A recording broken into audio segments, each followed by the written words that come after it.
ಗಂ ಗಣಪತೆ ನಮಃ.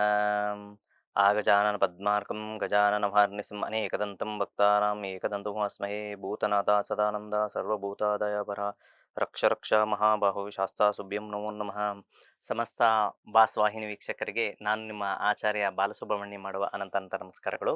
ವೀಕ್ಷಕರೇ, ವಾರ ಭವಿಷ್ಯ ಕಾರ್ಯಕ್ರಮಕ್ಕೆ ಎಲ್ಲರಿಗೂ ಸ್ವಾಗತ ಸುಸ್ವಾಗತ. ನಾವು ಎಂದಿನಂತೆ ರಾಶಿ ಭವಿಷ್ಯವನ್ನು ಯಾವ್ಯಾವ ಗ್ರಹಗಳ ಆಧಾರದ ಮೇಲೆ ನೋಡೋ ಅನ್ನೋದು ಒಂದು ಪ್ರಕ್ರಿಯೆ ಇಟ್ಕೊಂಡಿದ್ವಿ. ಅದೇ ರೀತಿ ಈ ವಾರದ ಒಂದು ಗ್ರಹಗಳ ಸಂಚಾರ, ಪಂಚಾಂಗ ಶ್ರವಣ, ಆ ಗ್ರಹಗಳ ಆಧಾರದ ಮೇಲೆ ಯಾವ ಯಾವ ರಾಶಿಗೆ ಯಾವ ಯಾವ ರೀತಿಯಾದಂತಹ ಫಲ ಅಂದರೆ ಶುಭ ಅಶುಭಗಳಿರುತ್ತದೆ ಅನ್ನೋದು ನೋಡೋಣ. ಮೊಟ್ಟ ಮೊದಲನೇದಾಗಿ ಪಂಚಾಂಗ ಶ್ರವಣ. ಶ್ರೀ ವಿಶ್ವವಸು ನಾಮ ಸಂವತ್ಸರ, ಉತ್ತರಾಯಣ, ವೈಶಾಖ ಮಾಸ, ಕೃಷ್ಣ ಪಕ್ಷ, ತದನಂತರ ಅದೇ ರೀತಿ ಜ್ಯೇಷ್ಠ ಮಾಸ ಬರುತ್ತೆ, ಅಲ್ಲಿ ಶುಕ್ಲ ಪಕ್ಷ. ಈ ಎರಡೂ ತಿಥಿಗಳು ಸಹ ಮತ್ತೆ 2 ಮಾಸಗಳು ನಡೆಯುವಂಥ ವಾರ ಈ ವಾರವಾಗಿರ್ತದೆ. ಇನ್ನು ರಾಶಿ ಗೋಚಾರ ಫಲ. ಮೇಷರಾಶಿ.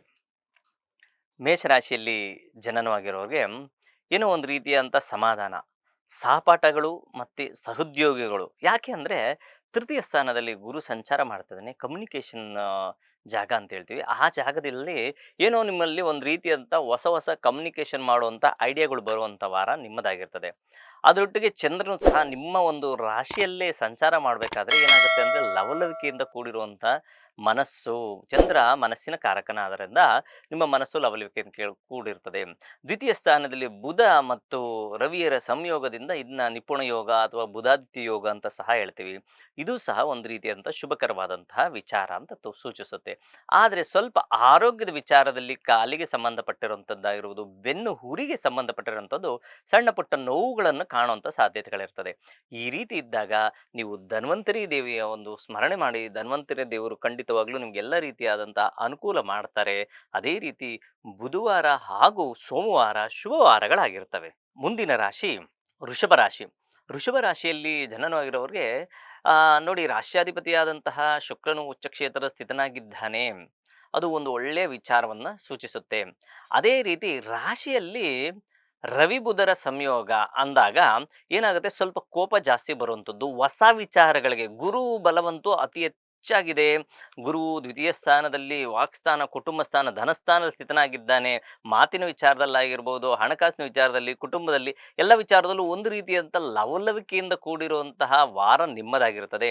ಅದರ ಒಟ್ಟಿಗೆ ನೀವು ಅಂದುಕೊಂಡಂತಹ ಕೆಲಸ ಕಾರ್ಯಗಳು ಸ್ವಲ್ಪ ನಿಧಾನಗತಿಯಲ್ಲಿ ಚಲನೆ ಆದರೂ ಸಹ ಸಕ್ಸಸ್ ರೇಟ್ ಕಾಣ್ತೀರಾ. ಅಂದರೆ ನೀವು ಗೆಲುವನ್ನು ಕಾಣುವಂಥ ನಿಟ್ಟಿನಲ್ಲಿ ಮುಂದಕ್ಕೆ ಹೋಗ್ತೀರಾ. ಅದೇ ರೀತಿ ಆ ಗೆಲುವು ನಿಮ್ಮದಾಗುತ್ತೆ. ಇನ್ನು ಮಕ್ಕಳ ವಿಚಾರದಲ್ಲಿ ಸ್ವಲ್ಪ ಸಣ್ಣ ಪುಟ್ಟ ಕಿರಿಕಿರಿ ಅನ್ನು ಉಂಟು ಮಾಡುವಂಥದ್ದು ಇದ್ದೇ ಇರ್ತದೆ. ಅದಕ್ಕೆ ನೀವು ಬಾಲಬಹುಪಾಲ ಬಾಲಕೃಷ್ಣನ ಒಂದು ಸ್ಮರಣೆ ಮಾಡ್ತಾ ಹೋದರೆ ತುಂಬ ಒಳ್ಳೆಯದು. ಇನ್ನು ಆರೋಗ್ಯದ ವಿಚಾರದಲ್ಲಿ ಚೇತರಿಕೆಯನ್ನು ಕಾಣ್ತೀರಾ. ಇನ್ನು ಮಾನಸಿಕ ವಿಚಾರದಲ್ಲೂ ಒಂದು ರೀತಿಯಾದಂಥ ಸೂಕ್ಷ್ಮವಾದಂತಹ ವಿಚಾರದಲ್ಲಿ ಲವಲವಿಕೆಯನ್ನು ಸಹ ಕಾಣುವಂಥದ್ದು. ಸೂಕ್ಷ್ಮ ಅಂದರೆ ಯಾವುದೋ ಒಂದು ಚಿಕ್ಕ ಪುಟ್ಟ ಸಮಸ್ಯೆ ಬಂದರೂ ಸಹ ಅದನ್ನು ನಿರ್ಮೂಲನೆ ಮಾಡಿ ನೀವು ಸಂತಸದಿಂದ ಇರುವಂತಹ ವಾರವನ್ನು ಕಾಣುವಂಥದ್ದು. ಈ ಮಕ್ಕಳ ವಿಚಾರಕ್ಕಾಗಿ ಬಾಲಗೋಪಾಲ, ವೆಂಕಟರಮಣ ಇಂಥ ದೇವರ ಒಂದು ಸ್ಮರಣೆ ಮಾಡಿದ್ರೆ ಅತ್ಯಂತ ಶುಭಕರವಾಗಿರ್ತದೆ. ಇನ್ನು ಬುಧವಾರ ಹಾಗೂ ಶನಿವಾರ ಶುಭವಾರಗಳಾಗಿರ್ತವೆ. ಮುಂದಿನ ರಾಶಿ ಮಿಥುನ ರಾಶಿ. ನೋಡಿ, ಮಿಥುನ ರಾಶಿಯಲ್ಲಿ ಜನನವಾಗಿರೋರಿಗೆ ಏನಪ್ಪ, ಲಗ್ನದಲ್ಲಿ ಅಂದರೆ ರಾಶಿಯಲ್ಲಾಗಿರ್ಬೋದು ಲಗ್ನದಲ್ಲಾಗಿರ್ಬೋದು, ಯಾವ ಮಿಥುನ ಲಗ್ನ ಮಿಥುನ ರಾಶಿ ಜನನ ಆಗಿರ್ತಾರೋ ಅವರಿಗೆ ರಾಶಿಯಲ್ಲಿ ಗುರುವಿನ ಸಂಚಾರ. ಗುರುವಿನ ಸಂಚಾರ ಮಾಡಿದಾಗ ಏನಾಗುತ್ತೆ, ಸ್ವಲ್ಪ ವೃತ್ತ ತಿರುಗಾಟ. ಯಾವ ರೀತಿಯಾದಂಥ ತಿರುಗಾಟ ಅಂದರೆ ದೇಹಾಲಸ್ಯವು ಸಹ ಕಾಣುವಂಥದ್ದು. ಆರೋಗ್ಯದಲ್ಲಿ ಸ್ವಲ್ಪ ವ್ಯತ್ಯಾಸವನ್ನು ಸಹ ಕಾಣುವಂಥ ಸಾಧ್ಯತೆಗಳು ಹೆಚ್ಚಾಗಿರ್ತದೆ. ಮಾನಸಿಕ ವಿಚಾರದಲ್ಲಿ ಸ್ವಲ್ಪ ಚಂಚಲತೆಯು ಹೆಚ್ಚಾಗುವಂಥ ಸಾಧ್ಯತೆಗಳು. ಹಣಕಾಸಿನ ವಿಚಾರದಲ್ಲಿ ಸ್ವಲ್ಪ ಸುಧಾರಣೆಯನ್ನು ಕಾಣ್ತೀರಾ. ತಾಯಿಯ ಆರೋಗ್ಯದ ವಿಚಾರದ ಬಗ್ಗೆ ಸ್ವಲ್ಪ ಯೋಚನೆ ಮಾಡಿದ್ರೆ ಒಳ್ಳೆಯದು. ನಿಮಗಿಂತ ಹಿರಿಯರಾಗಿರ್ಬೋದು, ಮನೆಯಲ್ಲಿ ಹೆಣ್ಣು ಮಕ್ಕಳಾಗಿರ್ಬೋದು, ಅಂಥವ್ರಿಗೆ ಆರೋಗ್ಯದಲ್ಲಿ ಸ್ವಲ್ಪ ವ್ಯತ್ಯಾಸ ಕಾಣ್ತೀರಾ. ಇನ್ನು ಓದೋ ಅಂಥ ಮಕ್ಕಳಿಗಂತೂ ಅದ್ಭುತವಾದಂತಹ ವಾರವಾಗಿರ್ತದೆ. ಪಂಚಮಾಧಿಪತಿಯಾದಂಥ ಶುಕ್ರ ಉಚ್ಚ ಕ್ಷೇತ್ರದ ಸ್ಥಿತನಾಗಿರೋದ್ರಿಂದ ಅದು ಪಂಚಮಂ ಪೂರ್ವ ಪುಣ್ಯ ಸ್ಥಾನವನ್ನು ಹೇಳೋದ್ರಿಂದ ಅದು ಒಳ್ಳೆಯ ಒಂದು ವಿಚಾರ ಮಕ್ಕಳ ವಿಚಾರದಲ್ಲಿ. ಇನ್ನು ದುಡಿಮೆಯ ವಿಚಾರದಲ್ಲಿ ಖಂಡಿತವಾಗ್ಲೂ ಹಣಕಾಸಿನ ವಿಚಾರದಲ್ಲಿ ಮತ್ತು ದುಡಿಮೆಯ ವಿಚಾರದಲ್ಲಿ ಸಮತೋಲನವಾಗಿ ಕಾಣುವಂತಹ ವಾರ ನಿಮ್ಮದಾಗಿರ್ತದೆ. ನೀವು ಮಾಡಬೇಕಾಗಿರುವಂತಹ ಪರಿಹಾರ ರೂಪಕ ಏನು ಅನ್ನೋದಿಲ್ಲದೆ ಲಕ್ಷ್ಮೀ ಮತ್ತು ನಾರಾಯಣ ಅಥವಾ ಲಕ್ಷ್ಮೀ ನಾರಸಿಂಹ ಈ ರೀತಿಯಾದಂತಹ ದೇವರುಗಳನ್ನು ನೀವು ಸ್ಮರಣೆ ಮಾಡಿದ್ದೆ ಆದರೆ ಖಂಡಿತ ಉತ್ತರೋತ್ತರ ಅಭಿವೃದ್ಧಿಯನ್ನು ಕಾಣ್ತೀರಾ, ಎಲ್ಲ ರೀತಿಯಲ್ಲೂ ಯಶಸ್ಸನ್ನು ಕಾಣಬಹುದು. ನಿಮಗೆ ಶುಭ ವಾರಗಳು ಅಂದರೆ ಮಂಗಳವಾರ ಹಾಗೂ ಶುಕ್ರವಾರ ಶುಭ ವಾರಗಳಾಗಿರ್ತವೆ. ಮುಂದಿನ ರಾಶಿ ಕರ್ಕಾಟಕ ರಾಶಿ. ನೋಡಿ, ಕರ್ಕ ರಾಶಿಯಲ್ಲಿ ಜನನವಾಗಿರುವಂತಹ ಎಲ್ಲ ವ್ಯಕ್ತಿಗಳು ಏನೋ ಒಂದು ರೀತಿಯಂಥ ಮಾನಸಿಕವಾಗಿ ಸಮಸ್ಯೆಗಳನ್ನು ಇಷ್ಟು ದಿವಸ ಒಂದು ರೀತಿಯಾದಂಥ ಚಂಚಲವಾದಂತಹ ಮಾನಸಿಕ ಆ, ಅವಸ್ಥೆಗಳನ್ನು ಕಾಣ್ತಾ ಇರ್ತೀರ. ಆದರೆ ಈ ವಾರ ಸ್ವಲ್ಪ ಮಟ್ಟಿಗೆ ಸಮಾಧಾನವಾದಂತಹ ವಾರವನ್ನು ಕಾಣ್ಬೋದು. ಸಾಮಾನ್ಯವಾಗಿ ಈ ಚರರಾಶಿಯಲ್ಲಿ ಕರ್ಕ ರಾಶಿಯಲ್ಲಿ ಜನನವಾಗಿರೋರಿಗೆ ಮನಸ್ಸು ಯಾವಾಗಲೂ ಚಂಚಲವಾಗಿರುವಂಥದ್ದು ಸರ್ವೇ ಸಾಮಾನ್ಯ. ಆ ಕಾರಣದಿಂದ ಏನೋ ಆಂಗ್ಸೈಟಿ ಬರುವಂಥದ್ದು, ಏನೋ ಒಂದು ರೀತಿಯಂಥ ಕೋಪ ಬರುವಂಥದ್ದು ಸರ್ವೇ ಸಾಮಾನ್ಯವಾಗಿ ಕಾಣುವಂಥದ್ದು. ಸೊ ಆ ಕಾರಣದಿಂದ ಅದೆಲ್ಲ ಈ ವಾರ ಸ್ವಲ್ಪ ಕಮ್ಮಿ ಆಗುವಂಥ ಸಾಧ್ಯತೆಗಳು ಹೆಚ್ಚಿಗಿರ್ತದೆ. ಮತ್ತು ಊಟ ಉಪಚಾರಗಳಲ್ಲಿ ಒಳ್ಳೆ ಮೃಷ್ಟಾನ್ನ ಭೋಜನ ಸೇವನೆ ಮಾಡುವಂಥದ್ದು, ದೂರ ಪ್ರಯಾಣದಿಂದ ಸಮಾಧಾನವನ್ನು ಕಾಣುವಂಥ ಸಾಧ್ಯತೆಗಳು ಹೆಚ್ಚಾಗಿರ್ತದೆ. ಮಕ್ಕಳ ವಿಚಾರದಲ್ಲೂ ಸಹ ಲವಲವಿಕೆಯಿಂದ ಕೂಡಿರುವಂತಹ ವಾತಾವರಣ ಮನೆಯಲ್ಲಿ ಉದ್ಭವವಾಗುತ್ತೆ. ಇನ್ನು ಕೆಲಸದ ವಿಚಾರದಲ್ಲಿ ಅದ್ಭುತವಾದಂಥ ಯಾರೆಲ್ಲ ಸೇವಾ ವೃತ್ತಿ ಅಂದರೆ ಬೇರೆಯವ್ರ ಅಂಡಲ್ಲಿ ಕೆಲಸ ಮಾಡ್ತಿರ್ತಾರೋ ಅವ್ರಿಗೆ ಬಡ್ತಿ ಸಿಗುವಂಥದ್ದು, ಏನೋ ಒಂದು ರೀತಿಯಂಥ ಸಮಾಧಾನ ಸಿಗುವಂಥ ಸಾಧ್ಯತೆಗಳು ಹೆಚ್ಚಾಗಿರ್ತದೆ. ಆದರೆ ಗುರುವಿನ ಬಲ ಕಮ್ಮಿ ಇರೋದ್ರಿಂದ ಗುರುವಿನ ಆರಾಧನೆ ಅತಿ ಮುಖ್ಯ. ಯಾವುದಾದ್ರೂ ಸರಿ, ರಾಘವೇಂದ್ರ, ಸಾಯಿಬಾಬಾ, ದತ್ತಾತ್ರೇಯ ಈ ರೀತಿಯಾದಂತಹ ದೇವರುಗಳ ಒಂದು ಸ್ಮರಣೆ ಮಾಡ್ಕೊಂಬನ್ನಿ, ಖಂಡಿತ ಒಳ್ಳೆಯದಾಗುತ್ತೆ. ನಿಮಗೆ ಗುರುವಾರ ಹಾಗೂ ಸೋಮವಾರ ಶುಭವಾರಗಳಾಗಿರ್ತವೆ. ಮುಂದಿನ ರಾಶಿ ಸಿಂಹರಾಶಿ. ಸಿಂಹರಾಶಿಯಲ್ಲಿ ಜನನವಾಗಿರೋರಿಗೆ ಆ, ಎಲ್ಲ ವಿಚಾರಗಳಲ್ಲೂ ಸ್ವಲ್ಪ ಏರಿಳಿತದ ವಾತಾವರಣವನ್ನು ಖಂಡಿತ ಕಾಣುವಂಥ ಸಾಧ್ಯತೆ ಇರ್ತದೆ. ಯಾವ ರೀತಿಯಾದಂಥ ಏರಿಳಿತ? ಮುಂಗೋಪ, ಆತುರ ಸ್ವಭಾವ, ಇದನ್ನು ಸ್ವಲ್ಪ ಕಮ್ಮಿ ಮಾಡಿಕೊಂಡ್ರೆ ತುಂಬ ಒಳ್ಳೆಯದು. ಆದರೆ ಸ್ವಲ್ಪ ವಾರದ ಮಧ್ಯ ನಂತರ ಖಂಡಿತ ಉತ್ತರೋತ್ತರ ಅಭಿವೃದ್ಧಿ ಕಾಣ್ತೀರಾ. ಹಣಕಾಸಿನ ವಿಚಾರದಲ್ಲಿ ಸುಧಾರಣೆ ಕಾಣ್ತೀರಾ. ಸರ್ಕಾರಿ ವೃತ್ತಿಯಲ್ಲಿರುವಂಥವ್ರಿಗೆ ಅದ್ಭುತವಾದಂತಹ ವಾರವನ್ನು ಖಂಡಿತ ಕಾಣುವಂಥ ಸಾಧ್ಯತೆಗಳಿರ್ತದೆ. ಇನ್ನು ಮಕ್ಕಳ ವಿಚಾರದಲ್ಲಿ ಸಂತಸ ಸಡಗರವನ್ನು ಕಾಣುವಂಥದ್ದು ಮಧ್ಯಾರ್ಧದ ನಂತರ. ಯಾವಾಗಲೂ ನಾನು ಹೇಳೋದನ್ನ ಅರ್ಥ ಮಾಡ್ಕೊಳ್ಳಿ, ಅಮಾವಾಸ್ಯೆಯ ನಂತರ ನಿಮಗೆ ಅದ್ಭುತವಾದಂತಹ ವಾರವನ್ನು ಖಂಡಿತ ಕಾಣ್ಬೋದು. ಇನ್ನು ನೀವು ಯಾರೆಲ್ಲ ಸ್ವಂತ ವೃತ್ತಿ ಮಾಡ್ತಾ ಇರ್ತಾರೋ, ಅಂದರೆ ನಾನೇನೋ ಒಂದು ಸ್ವಂತ ಬಿಸ್ನೆಸ್ ಹೊಸ ಒಂದು ಕೆಲಸಕ್ಕೆ ಚಾಲನೆ ಕೊಡ್ಬೋದು, ಅದು ಸಹ ಒಂದು ಒಳ್ಳೆಯ ಅನುಕೂಲವಾದಂತಹ ವಾರವನ್ನು ನೀವು ಖಂಡಿತ ಕಾಣ್ಬೋದು. ಇನ್ನಷ್ಟು ಉತ್ತರೋತ್ತರ ಅಭಿವೃದ್ಧಿಯನ್ನು ಕಾಣಬೇಕು ಅಂದರೆ ಏನು ಮಾಡಿದ್ರೆ ಒಳ್ಳೆಯದು? ಪರಮೇಶ್ವರನ ಒಂದು ಸ್ಮರಣೆ ಮಾಡಿ, ಪರಮೇಶ್ವರ ಖಂಡಿತ ನಿಮಗೆಲ್ಲ ರೀತಿಯಾದಂತಹ ಅನುಕೂಲ ಮಾಡಿಕೊಡ್ತಾರೆ. ಸೋಮವಾರ ಹಾಗೂ ಭಾನುವಾರ ಶುಭವಾರಗಳಾಗಿರ್ತವೆ. ಮುಂದಿನ ರಾಶಿ ಕನ್ಯಾ ರಾಶಿ. ನೋಡಿ, ಕನ್ಯಾ ರಾಶಿಯಲ್ಲಿ ಜನನವಾಗಿರೋರಿಗೆ ರಾಶ್ಯಾಧಿಪತಿಯಾದಂತಹ ಬುಧ ವೃಷಭ ರಾಶಿಯಲ್ಲಿ ಸ್ಥಿತನಾಗಿದ್ದಾನೆ. ಏನು ಹೇಳ್ತದೆ? ವೃಷಭ ರಾಶಿ ಅಂದರೆ ಮಿತ್ರಕ್ಷೇತ್ರವಾಗುತ್ತೆ, ಅದು ಭಾಗ್ಯಕ್ಷೇತ್ರ ಸಹ ಆಗುತ್ತೆ. ಏನೋ ಒಂದು ರೀತಿಯಾದಂತಹ ಭಾಗ್ಯೋದಯವಾಗಬೇಕು ಅನ್ನೋದು ಸೂಚನೀಯವಾದಂಥದ್ದು. ಅದರೊಟ್ಟಿಗೆ ಸಪ್ತಮ ಸ್ಥಾನದಿಂದ ಶನಿ ಹಾಗೂ ಶುಕ್ರರ, ಈ ಶನಿ ಮಹಾತ್ಮರು ಹಾಗೂ ಶುಕ್ರ ಮಹಾತ್ಮರ ಒಂದು ದೃಷ್ಟಿ ಬೀಳ್ತಾ ಇದೆ. ಯಾವುದೋ ಒಂದು ರೀತಿಯಾದಂಥ ಅನಿರೀಕ್ಷಿತವಾಗಿ ಲಾಭವನ್ನು ಗಳಿಸುವಂಥ ವಾರ ನಿಮ್ಮದಾಗಿರ್ತದೆ. ಆದರೆ ಕಾಲಿಗೆ ಸಂಬಂಧಪಟ್ಟಂತಹ ಸಣ್ಣ ಪುಟ್ಟ ಪೆಟ್ಟುಗಳು ಬೀಳುವಂಥದ್ದು, ಸ್ವಲ್ಪ ಆರೋಗ್ಯದಲ್ಲಿ ಕಫ ಕಟ್ಕೊಳ್ಳುವಂಥದ್ದು, ನೆಗಡಿ ಆಗುವಂಥದ್ದು, ಈ ರೀತಿ ವ್ಯತ್ಯಾಸಗಳನ್ನು ಕಾಣುವಂಥ ಸಾಧ್ಯತೆ ಇರ್ತದೆ. ಇದ್ರ ಬಗ್ಗೆ ಸ್ವಲ್ಪ ಗಮನ ಹರಿಸಿದ್ರೆ ಒಳ್ಳೆಯದು. ಇನ್ನು ಒಳ್ಳೆಯ ಆ, ಸ್ನೇಹಿತರನ್ನು ಭೇಟಿ ಮಾಡುವಂಥದ್ದು, ಸಜ್ಜನರ ಸಹವಾಸವನ್ನು ಮಾಡುವಂಥದ್ದು, ಈ ವಾರ ಒಂದು ರೀತಿಯಂಥ ಸಮಾಧಾನವಾದಂತಹ ವಾರವನ್ನು ಪೂರ್ವಾರ್ಧ ಅಂದರೆ ನಾವು ಏನಂತೀವಿ ಮಧ್ಯಾರ್ಧ, ಪೂರ್ವಾರ್ಧ ಮತ್ತು ಮಿಕ್ಕ ಯಾವ ಒಂದು ದಿನಗಳಿರ್ತದೋ ಅದನ್ನು ನಾವು ಕನ್ಸಿಡರ್ ಮಾಡಿ ನಿಮಗೆ ಈ ಫಲವನ್ನು ನಿರ್ಣಯ ಮಾಡ್ತೀವಿ. ಆ ಕಾರಣದಿಂದ ಎಲ್ಲ ವಿಚಾರದಲ್ಲೂ ಸ್ವಲ್ಪ ಸಮಾಧಾನವಾದಂತಹ ಮಿಶ್ರಕರವಾದಂತಹ ದಿನಗಳನ್ನು ನೀವು ಕಾಣ್ತೀರಾ. ನೀವು ಪ್ರಮುಖವಾಗಿ ಮಾಡಬೇಕಾಗಿರುವಂತಹ ಪರಿಹಾರ ಅಂದರೆ ದುರ್ಗಾ ಪರಮೇಶ್ವರಿ ಒಂದು ಸ್ಮರಣೆ ಮಾಡಿ ತುಂಬ ಅದ್ಭುತವಾದಂತಹ ಫಲವನ್ನು ಕಾಣ್ತೀರಾ. ಶುಕ್ರವಾರ ಹಾಗೂ ಮಂಗಳವಾರ ಶುಭವಾರಗಳಾಗಿರ್ತವೆ.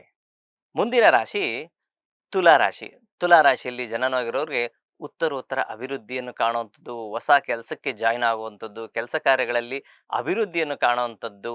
ಯಾರೆಲ್ಲ ಬೇರೆ ಏನೋ ಕೆಲಸಕ್ಕೋಸ್ಕರ ನಾನು ಕಷ್ಟಪಡ್ತಾ ಇದ್ದೀನಿ ಅಂತ ಅಂದ್ಕೊಂಡಿರ್ತೀರಲ್ಲ, ಖಂಡಿತ ಹೊಸ ಕೆಲಸ ಸಹ ನಿಮಗೆ ಸಿಗುವಂಥ ಸಾಧ್ಯತೆಗಳು ಹೆಚ್ಚಾಗಿರ್ತದೆ. ಕೆಲಸ ಕಾರ್ಯಗಳಲ್ಲೂ ಸಹ ಏನೋ ಒಂದು ರೀತಿಯಂಥ ಸಮಾಧಾನ ಕಾಣುವಂಥದ್ದು, ಬಡ್ತಿ ಅಂದರೆ ಪ್ರಮೋಷನ್ ಆಗುವಂಥ ಸಾಧ್ಯತೆಗಳು ಸಹ ಉಂಟು. ದೂರ ಪ್ರಯಾಣ ಅಂದರೆ ದೈವ ದರ್ಶನ ಮಾಡುವಂಥದ್ದು, ದೈವ ದರ್ಶನದಿಂದ ಒಂದು ಸಮಾಧಾನವನ್ನು ಸಹ ಕಾಣುವಂಥದ್ದು. ಹಿರಿಯರ ಮಾರ್ಗದರ್ಶನ ಅತಿ ಮುಖ್ಯವಾಗಿರ್ತದೆ. ಹಿರಿಯರ ಮಾರ್ಗದರ್ಶನದಿಂದ ಸಹ ನೀವು ಒಳ್ಳೆಯ ಒಂದು ಕೆಲಸದಲ್ಲಿ ಲಾಭವನ್ನು ಗಳಿಸುವಂಥ ಸಾಧ್ಯತೆ ಸಹ ಉಂಟು. ಇನ್ನು ಸಣ್ಣ ಪುಟ್ಟ ಸಮಸ್ಯೆಗಳು ಏನಿರ್ಬೋದು ಅಂದರೆ ಸ್ವಲ್ಪ ಸ್ನೇಹಿತರಿರ್ಬೋದು, ಸಹೋದರರಿರ್ಬೋದು ಅಥವಾ ಸಂಬಂಧಿಕರಿರ್ಬೋದು. ಇವರಿಂದ ಸ್ವಲ್ಪ ಕಿರಿಕಿರಿ ಆಗುವಂಥ ಸಾಧ್ಯತೆ ಇರ್ತದೆ. ಅದನ್ನು ಹೊರತುಪಡಿಸಿದ್ರೆ ಎಲ್ಲ ವಿಚಾರದಲ್ಲೂ ಯಶಸ್ಸಿನ ಹಾದಿ ನಿಮ್ಮದಾಗಿರ್ತದೆ. ಏನು ಮಾಡ್ಬೇಕು ಅದಕ್ಕೆ ಅಂದರೆ ಸುಬ್ರಹ್ಮಣ್ಯನ ಒಂದು ಸ್ಮರಣೆ ಮಾಡಿ ಖಂಡಿತ ಒಳ್ಳೆಯದಾಗುತ್ತೆ. ಮಂಗಳವಾರ ಹಾಗೂ ಶುಕ್ರವಾರ ಶುಭವಾರಗಳಾಗಿರ್ತವೆ. ಮುಂದಿನ ರಾಶಿ ವೃಶ್ಚಿಕ ರಾಶಿ. ನೋಡಿ ವೃಶ್ಚಿಕ ರಾಶಿಯಲ್ಲಿ ಜನನವಾಗಿರೋರಿಗೆ ಯಾವ ಕೆಲಸ ಕಾರ್ಯಗಳು ಯಾಕೋ ಒಂದು ರೀತಿಯಂತ ನಿಂತೋದಂಗೆ ಕಾಣಿಸ್ತಾ ಇರ್ತದೆ. ಪ್ರಮುಖವಾಗಿ ಯಾರೆಲ್ಲ ರಿಯಲ್ ಎಸ್ಟೇಟು ಒಂದು ರೀತಿಯಿಂದ ಎಂಟರ್ಪ್ರೈಸಸ್ಸು ಈ ರೀತಿ ಇಟ್ಕೊಂಡಿರ್ತಾರೋ ಅಂಥವ್ರಿಗೆ ಸ್ವಲ್ಪ ಮಟ್ಟಿಗೆ ಕಿರಿಕಿರಿ ಆಗುವಂಥ ಸಾಧ್ಯತೆ. ಯಾವ ಒಂದು ಕೆಲಸಗಳು ಸರಿಯಾಗಿ ಆಗ್ತಾ ಇಲ್ಲ, ಎಲ್ಲ ಸ್ತಬ್ಧವಾಗಿದೆ ಅನ್ನೋ ಒಂದು ಭಾವನೆಗಳು ಮೂಡುವಂಥದ್ದು, ಅದೇ ರೀತಿ ಜರುಗುವಂಥ ಸಾಧ್ಯತೆಗಳು ಸಹ ಉಂಟು. ಯಾರೆಲ್ಲ ಸೇವಾ ವೃತ್ತಿ ಅಂದರೆ ಬೇರೆಯವ್ರ ಅಂಡರಲ್ಲಿ ಕೆಲಸ ಮಾಡ್ತಾರೋ ಅವ್ರಿಗೆಲ್ಲ ಅನುಕೂಲವಾಗಿರ್ತದೆ. ಸ್ವಂತವಾಗಿ ಮಾಡುವಂಥವ್ರಿಗೆ ಸ್ವಲ್ಪ ಸಮಸ್ಯೆ ಆಗುತ್ತೆ. ಮತ್ತು ನಷ್ಟ ಸ್ಥಾನದಲ್ಲಿ ಗುರುವಿನ ಸಂಚಾರ ಇದೂ ಸಹ ಸ್ವಲ್ಪ ಯೋಚನೀಯವಾದಂಥದ್ದು. ಮಕ್ಕಳಿಂದ ಸ್ವಲ್ಪ ಕಿರಿಕಿರಿ ಆಗುವಂಥ ಸಾಧ್ಯತೆಗಳಿರ್ತದೆ. ಮಕ್ಕಳ ಬಗ್ಗೆ ಸ್ವಲ್ಪ ಯೋಚನೆ ಮಾಡಿ, ಅಂದರೆ ಸುಮ್ಮನೆ ಬೈಯುವಂಥದ್ದು, ಸುಮ್ಮನೆ ರೇಗಾಡುವಂಥದ್ದು ಮಾಡಿದ್ದೇ ಆದರೆ ಖಂಡಿತ ಮಕ್ಕಳ ವಿಚಾರದಲ್ಲಿ ಸ್ವಲ್ಪ ಕುಟುಂಬದಲ್ಲಿ ಸಮಸ್ಯೆಗಳು ಅನುಭವಿಸ್ತೀರಾ. ಇನ್ನ ಆರೋಗ್ಯದ ವಿಚಾರದಲ್ಲಿ ಸ್ವಲ್ಪ ಮಟ್ಟಿಗೆ ಚೇತರಿಕೆನ ಕಾಣ್ತೀರಾ. ಬೇರೆಯವರು ಅಂದರೆ ಸ್ನೇಹಿತರು, ಸಹಪಾಠಿಗಳಿಂದ ಸ್ವಲ್ಪ ಹಣಕಾಸಿನ ವಿಚಾರದಲ್ಲಿ ಸ್ವಲ್ಪ ಸುಧಾರಣೆ, ಅವರಿಂದ ಸಪೋರ್ಟ್ ಮಾಡುವಂಥ ಸಾಧ್ಯತೆಗಳಿರ್ತದೆ. ಯಾವಾಗ ಅಂದರೆ ಅಮಾವಾಸ್ಯೆಯ ನಂತರ, ಅಂದರೆ ಜ್ಯೇಷ್ಠ ಮಾಸ ಪ್ರಾರಂಭವಾದ ನಂತರ. ಈ ರೀತಿ ಇದ್ದಾಗ ನಾವು ಯಾವ ರೀತಿಯಾದಂತಹ ಪರಿಹಾರವನ್ನು ಮಾಡ್ಕೋಬೇಕು ಅಂದರೆ ಹನುಮಂತನ ಸ್ಮರಣೆ, ಗುರುಗಳ ಸ್ಮರಣೆ ಅತಿ ಮುಖ್ಯವಾಗುತ್ತೆ. ಇಷ್ಟು ಮಾಡ್ಕೊಂಬಂದರೆ ಖಂಡಿತ ಒಳ್ಳೆಯದಾಗುತ್ತೆ. ಗುರುವಾರ ಹಾಗೂ ಶನಿವಾರ ಶುಭವಾರಗಳಾಗಿರ್ತವೆ. ಮುಂದಿನ ರಾಶಿ ಧನುಸ್ ರಾಶಿ. ಧನುರ್ರಾಶಿಯಲ್ಲಿ ಜನನವಾಗಿರೋರ್ಗು ಏನಪ್ಪ, ಕಳೆದ ವರ್ಷ ಎಲ್ಲ ಸಾಕಷ್ಟು ಸಮಸ್ಯೆಗಳು ಅನುಭವಿಸಿದ್ದೀನಿ. ಯಾವ ಒಂದು ಬಿಸ್ನೆಸ್ ಕೈ ಹಾಕಿದ್ರು ಕೈ ಸುಟ್ಕೊಂಡಿದ್ದೀನಿ. ಏನೋ ಕೆಲಸ ಕಾರ್ಯಗಳು ಆಗ್ತಾ ಇಲ್ಲ. ಎಲ್ಲ ಕೆಲಸ ಕಾರ್ಯಗಳು ನಿಧಾನಗತಿಯಿಂದ ಚಲನೆ ವಲನೆ ಆಗ್ತಾ ಇತ್ತು. ಈ ವಾರ ಹೇಗಿದೆ ಅನ್ನೋವಂಥದ್ದು ನಿಮ್ಮ ಪ್ರಶ್ನೆ ಬಂದರೆ ಖಂಡಿತವಾಗ್ಲೂ ಈ ವಾರದಲ್ಲಿ ಸ್ವಲ್ಪ ಸುಧಾರಣೆಯನ್ನು ಕಾಣ್ತೀರಾ. ಯಾವುದೋ ಹಳೆ ಕೆಲಸ ಎಲ್ಲ ನಿಂತೋಗಿರ್ತದೆ. ಆ ನಿಂತೋಗಿರೋಂಥ ಕೆಲಸ ಎಲ್ಲ ಪರಿಪೂರ್ಣವಾಗಿ ಸಂತಸವನ್ನು ಕಾಣುವಂಥದ್ದು. ತಿಂಗಳಿಗೆ ಏನೋ ಒಂದು ರೀತಿಯಾದಂಥ ಲಾಭ ಎಕ್ಸ್ಟ್ರಾ ಆಗುವಂಥದ್ದು. ಅಂದರೆ ಏನಾದರೂ ಆಗಲಿ ಎಕ್ಸ್ಟ್ರಾ ಒಂದು ಸಂಬಳ ಬರುವಂಥದ್ದಾಗಿರ್ಬೋದು, ಅಥವಾ ಎಕ್ಸ್ಟ್ರಾ ಇನ್ಕಮ್ ಮಾಡ್ಕೊವಂಥದ್ದು. ಯಾರೆಲ್ಲ ಟ್ಯೂಷನ್ ಮಾಡಲಿಲ್ಲ, ನಾನು ಟ್ಯೂಷನ್ ಮಾಡ್ತಿದ್ದೀನಿ, ಈಗ ಒಂದು ಸ್ವಲ್ಪ ಎಕ್ಸ್ಟ್ರಾ ಅರ್ನಿಂಗ್ ಬರ್ತದೆ, ನಾನು ಕಾಲೇಜ್ಗೆ ಹೋಗಿ ಬಂದು ಎಕ್ಸ್ಟ್ರಾ ಏನೋ ಒಂದು ವರ್ಕ್ ಮಾಡ್ತಾ ಇದ್ದೀನಿ ಅಂದ್ಕೊತಾರಲ್ಲ, ಅಂಥವ್ರಿಗೆ ಇದು ಖಂಡಿತವಾಗ್ಲೂ ಅದ್ಭುತವಾದಂತಹ ವಾರವನ್ನು ಗಳಿಸುವಂಥದ್ದು ಸಾಧ್ಯತೆಗಳು ಹೆಚ್ಚಾಗಿರ್ತದೆ. ಇನ್ನು ಆರೋಗ್ಯದಲ್ಲಿ ಚೇತರಿಕೆ, ಕುಟುಂಬದಲ್ಲಿ ಸಮಾಧಾನವಾದಂತಹ ವಾತಾವರಣ, ಸಪ್ತಮ ಸ್ಥಾನದಿಂದ ಗುರುವಿನ ದೃಷ್ಟಿ ತನ್ನ ಮನೆಯನ್ನು ತಾನು ನೋಡ್ಕೊತಾ ಇರೋದ್ರಿಂದ ಇದು ಹೆಚ್ಚಿನ ಶುಭ ಫಲಗಳನ್ನು ನಾವು ಕಾಣೋಂಥ ಸಾಧ್ಯತೆ ಇರ್ತದೆ. ಸರಿ, ಏನು ಮಾಡ್ಬೋದು ಪರಿಹಾರ ರೂಪಕವಾಗಿ? ಏನಾದರೂ ಒಂದು ಸಣ್ಣ ಪುಟ್ಟ ಸಮಸ್ಯೆ ಅನ್ನೋದು ಇದ್ದೇ ಇರ್ತದೆ. ಆ ಕಾರಣದಿಂದ ಏನು ಮಾಡ್ಬೋದು ಅಂದರೆ ಸಾಕ್ಷಾತ್ ಸುಬ್ರಹ್ಮಣ್ಯನ ಒಂದು ಸ್ಮರಣೆ ಮಾಡ್ತಾ ಬನ್ನಿ, ತುಂಬ ಒಳ್ಳೆಯದಾಗುತ್ತೆ. ಜೊತೆಗೆ ಮಂಗಳವಾರ ಹಾಗೂ ಗುರುವಾರ ಶುಭವಾರಗಳಾಗಿರ್ತವೆ.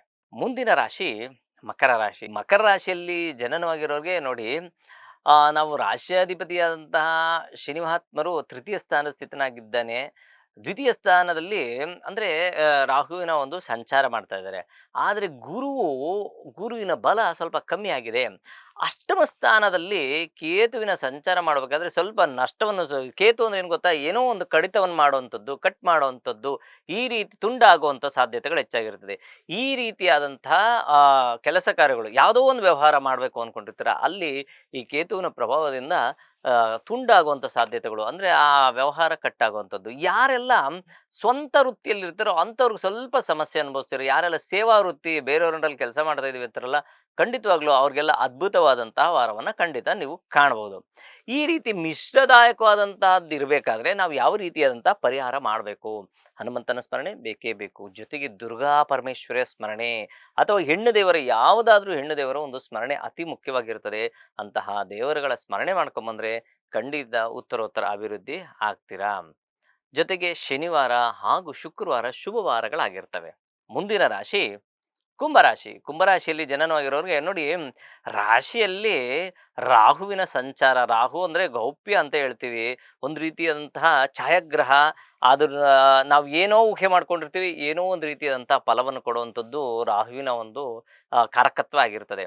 ಅದೇ ರೀತಿ ವಾಕ್ಸ್ಥಾನದಲ್ಲಿ ರಾಶ್ಯಾಧಿಪತಿ ಸ್ಥಿತನಾಗಿದ್ದಾನೆ. ನಿಮ್ಮ ಮಾತು ತೂಕವಾದಂತಹ ಮಾತಾಗಿದ್ದರೆ ಖಂಡಿತ ಕೆಲಸ ಕಾರ್ಯಗಳಲ್ಲಿ ಅದ್ಭುತವಾದಂತಹ ಫಲವನ್ನು ಕಾಣುವಂಥ ಸಾಧ್ಯತೆ ಹೆಚ್ಚಾಗಿರ್ತದೆ. ಇನ್ನು ಗುರುವಿನ ಬಲ ಪಂಚಮ ಸ್ಥಾನದಲ್ಲಿ ಗುರುವಿನ ಬಲ ಇರ್ತದೆ. ಮಕ್ಕಳ ವಿಚಾರದಲ್ಲಿ ಅದ್ಭುತವಾದಂತಹ ರಿಸಲ್ಟು. ಯಾರಿಗೋ ಸಂತಾನ ಆಗಿರಲ್ಲ, ಮದುವೆ ಆಗಿರ್ತದೆ, 2-3 ವರ್ಷದಿಂದ ಮಕ್ಕಳಾಗಿಲ್ಲ ಅಂಥವ್ರಿಗೆ ಸಂತಾನ ಯೋಗ ಹೆಚ್ಚಾಗುವಂಥ ಸಾಧ್ಯತೆ ಇರ್ತದೆ. ಅದರೊಟ್ಟಿಗೆ ಮಕ್ಕಳಿಗೆ ಯಾವುದೋ ಒಂದು ಸೀಟ್ ಸಿಕ್ಕಿರಲಿಲ್ಲ, ಏನೋ MBBS ಸೀಟೋ ಅಲ್ಲ ಇಂಜಿನಿಯರ್ ಸೀಟಿಂಗೋ ಅಥವಾ ಯಾವುದೋ ಒಂದು SLCಲಿ ಏನೋ ಒಂದು ಸ್ವಲ್ಪ ಬಡ್ತಿ ಅಂಥ ವಿಚಾರದಲ್ಲೂ ಸಹ ಅವ್ರಿಗೆ ಅನುಕೂಲವಾಗುವಂಥ ವಾರ ನಿಮ್ಮದಾಗಿರ್ತದೆ. ಇದೇ ರೀತಿ ಉತ್ತರೋತ್ತರ ಅಭಿವೃದ್ಧಿಯನ್ನ ಮುಂದೆ ದಿನಗಳಲ್ಲಿ ನೀವು ಕಾಣಬಹುದು. ಪರಿಹಾರ ರೂಪಕವಾಗಿ ಕಾಲಭೈರವನ ಸ್ಮರಣೆ, ಹನುಮಂತನ ಸ್ಮರಣೆ ಅತಿ ಮುಖ್ಯವಾಗುತ್ತೆ. ಜೊತೆಗೆ ಸೋಮವಾರ ಹಾಗೂ ಶನಿವಾರ ಶುಭವಾರಗಳಾಗಿರ್ತವೆ. ಮುಂದಿನ ರಾಶಿ ಮೀನರಾಶಿ. ಮೀನರಾಶಿಯಲ್ಲಿ ಜನನಾಗಿರೋರು ನೋಡಿ, ಸಾಡೆ ಸಾತಿ ಇದೆ ಅಂತ ಹೇಳ್ಬಿಟ್ಟು ಭಯ ಪಡೋಕೆ ಹೋಗ್ಬೇಡಿ. ಆರೋಗ್ಯದಲ್ಲಿ ಮಾತ್ರ ಸ್ವಲ್ಪ ಸಮಸ್ಯೆಯನ್ನು ತೋರಿಸ್ತಾ ಇದೆ. ಈ ರೀತಿ ಈ ಈ ಬಾರಿ ಬಂದಿರುವಂತಹ 2.5 ವರ್ಷ ಅಂದರೆ ಸಂಪೂರ್ಣವಾದಂಥ 7.5 ವರ್ಷದಲ್ಲಿ 2.5 ವರ್ಷ ಬಾಳುಗಳು ಮಾತ್ರ ಸ್ವಲ್ಪ ಆರೋಗ್ಯದಲ್ಲಿ ವ್ಯತ್ಯಾಸವನ್ನು ಕಾಣುವಂಥದ್ದು. ಹಣಕಾಸು ವಿಚಾರದಲ್ಲಿ ಸುಧಾರಣೆ, ಮಾನಸಿಕ ವಿಚಾರದಲ್ಲೂ ಸಹ ಸುಧಾರಣೆಯನ್ನು ಕಾಣ್ತೀರಾ. ಚತುರ್ಥ ಸ್ಥಾನದಲ್ಲಿ ಗುರುವಿನ ಸಂಚಾರ ಮಾಡ್ತಾ ಇರಬೇಕಾದ್ರೆ ಸಮಾಧಾನವಾದಂಥದ್ದು, ಅದು ಸುಖ ಸ್ಥಾನವಾಗಿರೋದ್ರಿಂದ ಸ್ವಲ್ಪ ಸುಖದಾದಂತಹ ಜೀವನವನ್ನು ಜರುಗಿಸುವಂಥದ್ದು ಸಹ ಈ ವಾರ ಗಳಿಸುತ್ತೆ. ಇನ್ನು ಮಕ್ಕಳ ವಿಚಾರದಲ್ಲೂ ಸಂತಸ ಸಡಗರವನ್ನು ಕಾಣುವಂಥದ್ದು, ಪತಿ ಪತ್ನಿಯ ವಿಚಾರದಲ್ಲಿ ಸಂತಸ ಸಡಗರವನ್ನು ಒಂದು ರೀತಿಯ ಲವಲವಿಕೆಯಿಂದ ಕೂಡಿರುವಂಥ ವಾರ ಸಹ ನಿಮ್ಮದಾಗಿರ್ತದೆ. ಪರಿಹಾರ ರೂಪಕವಾಗಿ ಗುರುಗಳ ಸ್ಮರಣೆ, ಹನುಮಂತನ ಸ್ಮರಣೆ ಮಾಡಿದ್ರೆ ಸಾಕು, ಖಂಡಿತ ಒಳ್ಳೆಯದಾಗುತ್ತೆ. ಗುರುವಾರ, ಶನಿವಾರ ಹಾಗೂ ಬುಧವಾರ ಶುಭವಾರಗಳಾಗಿರ್ತವೆ ಅಂತ ಹೇಳ್ತಾ ಈ ವಾರದ ಕಾರ್ಯಕ್ರಮ ಮುಗಿಸ್ತಾ ಇದ್ದೀನಿ. ಪ್ರಪಂಚದಲ್ಲಿರೋ ಪ್ರಾಣಿ ಪಕ್ಷಿ ಜೀವರಾಶಿ ಸಸ್ಯಚರ ಜಲಚರ ಎಲ್ಲರೂ ಚೆನ್ನಾಗಿರಲಿ ಅಂತ ಭಾವಿಸೋಣ. ಎಲ್ಲರೂ ಸಮಾನ ಮನಸ್ಕರಾಗಿ ಜೀವನ ಮಾಡೋಣ. ಎಲ್ಲರಿಗೂ ನಮಸ್ಕಾರ. ಲೇಟೆಸ್ಟ್ ಹಾಗೂ ಇಂಟ್ರೆಸ್ಟಿಂಗ್ ಸುದ್ದಿಗಳಿಗಾಗಿ ಬಾಸ್ ಟಿವಿ ಕನ್ನಡ ಚಾನೆಲ್ನ ಸಬ್ಸ್ಕ್ರೈಬ್ ಮಾಡಿ. ಹಾಗೆಯೇ ಬೆಲ್ ಐಕಾನ್ ಪ್ರೆಸ್ ಮಾಡಿ. ಇದರ ಜೊತೆಗೆ ಫೇಸ್ಬುಕ್, ಇನ್ಸ್ಟಾಗ್ರಾಮ್, ಎಕ್ಸ್ನಲ್ಲೂ ಮಿಸ್ ಮಾಡದೆ ಫಾಲೋ ಮಾಡಿ.